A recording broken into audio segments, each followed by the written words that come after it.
નમસ્કાર દર્શક મિત્રો, આપ સૌને મારા રાધે રાધે, જય શ્રી કૃષ્ણ. આજનો વિષય છે દરેક વ્યક્તિની ધનવાન બનવાની ઝંખના.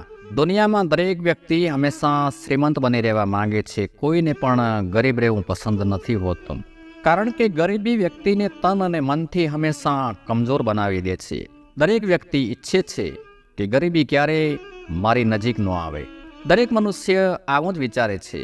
જે ધનવાન છે તે વિચારે છે કે હું શું કરું કે જેનાથી હંમેશા ધનવાન જ બન્યો રહું, અને ગરીબ વિચારે છે કે હું શું કરું કે આ ગરીબી દૂર જાય અને હું ધનવાન બનું.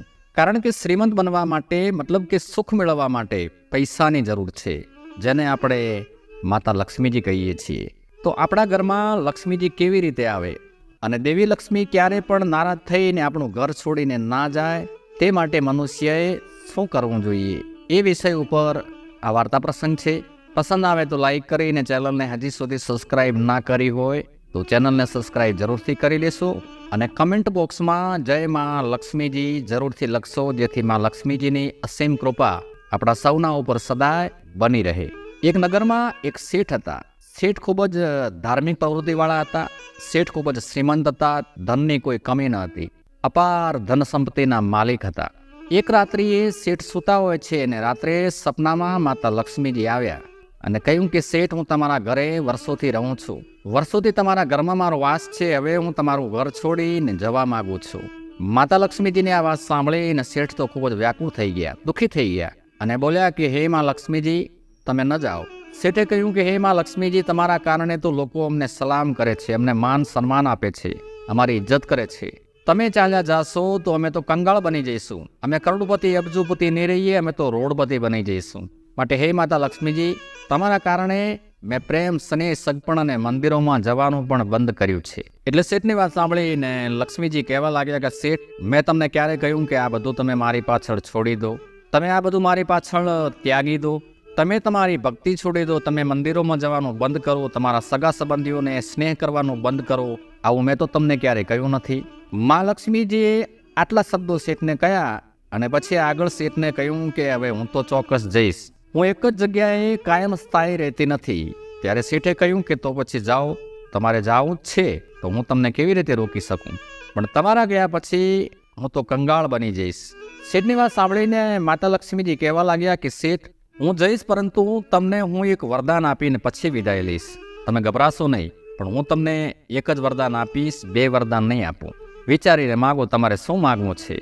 માતા લક્ષ્મીજીની વાત સાંભળીને શેઠે કહ્યું કે હું મારા પરિવારના સભ્યોની સલાહ લીધા પછી તમને પૂછીશ, તમારી પાસે માગીશ. એમાં લક્ષ્મીજી, મને થોડો સમય આપો, તમે કાલે આવજો. અને સાચું જ કહેવાય છે કે જેઓ બુદ્ધિશાળી લોકો હોય છે, જે હોશિયાર હોય છે, તેઓ ક્યારેય જાતે નિર્ણય નથી લેતા. તેના પરિવાર સાથે ચર્ચા કર્યા પછી, પરિવારની સલાહ લીધા પછી જ તે કામ કરવાનું નક્કી કરે છે. લક્ષ્મીજી સપનામાંથી દૂર થઈ ગયા અને શેઠ સવારે તેમની 4 પુત્રવધુઓને પોતાની પાસે બોલાવી અને તેમની 4 પુત્રવધુઓને કહ્યું કે દીકરી, હવે આપણે કંગાળ બનવાના છીએ. હવે આપણા સારા દિવસો વિદાય લેવાના છે. એટલે 4 વહુએ કહ્યું કે પિતાજી, શું થયું કે આપણે કંગાળ બની જઈશું? તો શેઠે કહ્યું કે રાત્રે માં લક્ષ્મીજી મારા સપનામાં આવ્યા હતા અને સપનામાં આવીને મને કહ્યું કે શેઠ, હવે હું તમારું ઘર છોડીને જાઉં છું, પણ હું વરદાન આપીને જઈશ અને એક જ વરદાન આપીશ. તો વહુ બેટા, જો લક્ષ્મીજી ઘર છોડશે તો આપણા કપરા દિવસો આવવાના છે, એ તો નિશ્ચિત છે, પણ વરદાન આપવાનું કહ્યું છે અને એ પણ એક જ વરદાન. હવે મને એ સમજાતું નથી કે મારે માતા લક્ષ્મીજી પાસેથી વરદાનમાં શું માગવું જોઈએ. પછી શેઠે મોટી વહુને પૂછ્યો કે વહુ બેટી, તમે મને કહો કે હું લક્ષ્મીજી પાસે શું વરદાનમાં માગું. પછી મોટી પુત્રવધુ પોતાના સસરાને કહેવા લાગી કે તમારે તેમની પાસેથી અઢળક સોનું અને ઘરેણાં માંગી લેવા જોઈએ. શેઠે કહ્યું ઠીક છે. પછી તેમણે બીજા નંબરની વહુને પૂછ્યું કે વહુ બેટી, તમે મને કહો કે તમારે શું જોઈએ છે. તો એ નાની વહુએ શરૂઆત કરી કે પિતાજી, બીજું કંઈ માંગશો નહીં, તમે લક્ષ્મીજી પાસેથી શાળા, કોલેજ અને શહેરની તમામ હોસ્પિટલો માંગી લો. કારણ કે કોલેજો અને હોસ્પિટલો ખૂબ જ વધુ પડતું ધન કમાવાનું માધ્યમ છે. શેઠે કહ્યું ઠીક છે દીકરી. પછી એનાથી નાની 3જા નંબરની વહુને પૂછ્યું કે દીકરી, તારે શું જોઈએ છે, તારી શું ઈચ્છા છે, બોલ. તો 3જા નંબરની વહુએ કહ્યું કે પિતાજી, તમે લક્ષ્મીજી પાસેથી શહેરની આજુબાજુની બધી પુષ્કળ જમીન માંગી લો. કારણ કે બધી જમીન ઉપજાઉ જમીન છે, પુષ્કળ પ્રમાણમાં અનાજ ઉત્પન્ન કરે છે, જેનાથી આપણે ક્યારે પણ ગરીબ નહીં રહીએ. અનાજના કારણે આપણે સદાય શ્રીમંત બન્યા રહીશું. શેઠે કહ્યું, ઠીક છે દીકરી. પછી સૌથી નાની ચોથા નંબરની વહુને પૂછ્યું કે દીકરી તારો શું અભિપ્રાય છે, તારી શું ઈચ્છા છે? વાલા દર્શક મિત્રો, સૌથી નાની વહુ ખૂબ જ હોશિયાર અને બુદ્ધિશાળી હતી. તે કહેવા લાગી કે પિતાજી, મારે સ્કૂલ નથી જોઈતી, મારે હોસ્પિટલો નથી જોઈતી, મારે કોલેજો નથી જોઈતી અને મારે શહેરની આજુબાજુની જમીન પણ નથી જોઈતી. એટલે શેઠ બોલ્યા, તો દીકરી આપણે લક્ષ્મીજી પાસેથી માગવું શું? તો સૌથી નાની વહુએ કહ્યું કે પિતાજી, જ્યારે લક્ષ્મીજી તમારા સપનામાં આવે અને વરદાન માગવાનું કહે ત્યારે એટલું જ માંગજો કે ભલે અમે ગરીબ થઈ જઈએ પણ અમારા પરિવારમાં પુત્રવધુ અને પુત્રો વચ્ચે હંમેશા પ્રેમ જાળવજો. અમે બધા હળીમળીને સદાય પ્રેમથી રહીએ. અમારામાં ક્યારેય સંપેકતા તૂટવી ના જોઈએ. અમારા ઘરની શરમ મર્યાદા ક્યારે તૂટવી ના જોઈએ. અમારો આખો પરિવાર હંમેશા સંપથી હળીમળીને રહે એટલું જ વરદાન માંગી લેજો. અને જ્યારે રાત પડી એટલે શેઠ સૂઈ ગયા અને એમને નિંદર આવી ત્યારે લક્ષ્મીજી પાછા સપનામાં આવ્યા અને કહેવા લાગ્યા કે શેઠ, હવે તમે તમારા પરિવારના સભ્યોની સલાહ લઈ લીધી છે. હવે જે માગવું હોય તે માગો, પણ 2 વરદાન નહીં, એક જ વરદાન માગજો. કારણ કે હું 2 વરદાન નહીં આપું, ફક્ત એક જ વરદાન આપીશ અને પછી સદાય માટે અહીંથી વિદાય લઈશ. એટલે શેઠ કહેવા લાગ્યા કે હે માં લક્ષ્મીજી, હું તમારી પાસેથી એક જ વરદાન માંગીશ. લક્ષ્મીજી કહ્યું, તો માગો, કારણ કે મારે જાવું છે. તો શેઠ બોલ્યા, હે માં લક્ષ્મીજી, તમારા વિદાય લીધા પછી અમે તો ગરીબ થઈ જઈશું, એ ચોક્કસ છે. પણ મારા પુત્રો અને મારી 4 પુત્રવધુઓ એટલે કે અમારો આખો પરિવાર હળીમળીને સદાય પ્રેમથી રહે, બસ એટલું જ માગું છું. શેઠની વાત સાંભળીને લક્ષ્મીજી કહેવા લાગ્યા, શેઠ હજી વિચારી લો, ફરી વિચારી લો. શેઠે કહ્યું, માં હું બરાબર સમજી વિચારીને માગું છું. આ નિર્ણય કાળજીપૂર્વક ખૂબ જ વિચારણા કર્યા બાદ લેવામાં આવ્યો છે. શેઠે કહ્યું, હે માં, મારે બીજું કંઈ નથી જોઈતું, મને એટલું જ વરદાન આપો કે મારા 4 પુત્રો 4 વહુઓમાં એટલે કે મારા આખા પરિવારમાં હંમેશા શરમ મર્યાદા સંપ અને પ્રેમ જળવાઈ રહે.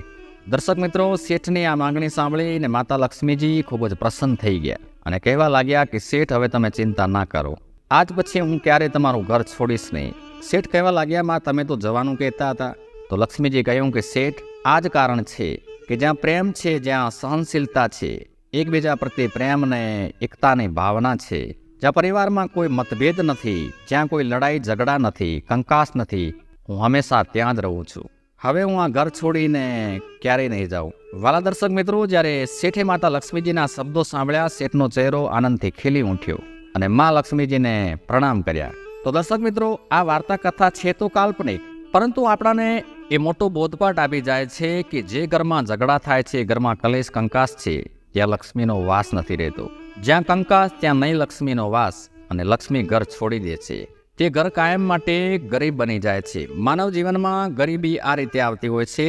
અને જ્યાં પ્રેમ હોય, જ્યાં કોઈ લડાઈ ઝઘડા ન હોય, ત્યાં લક્ષ્મીજીનો સદાય વાસ થાય છે અને તે જ વ્યક્તિ હંમેશા શ્રીમંત બન્યો રહે છે અને તે જ ઘરમાં હંમેશા ધન સંપત્તિ રહે છે. હું આશા કરીશ તમને આજની આ વાર્તા પ્રસંગ પસંદ આવી છે. એ જ અપેક્ષા સાથે મળીશું એક બીજા વિડીયોમાં આવી જ કોઈ વાર્તા પ્રસંગ લઈને. ત્યાં સુધી આપ સૌને મારા જય શ્રી કૃષ્ણ, જય શ્રી રામ, જય માં લક્ષ્મીજી.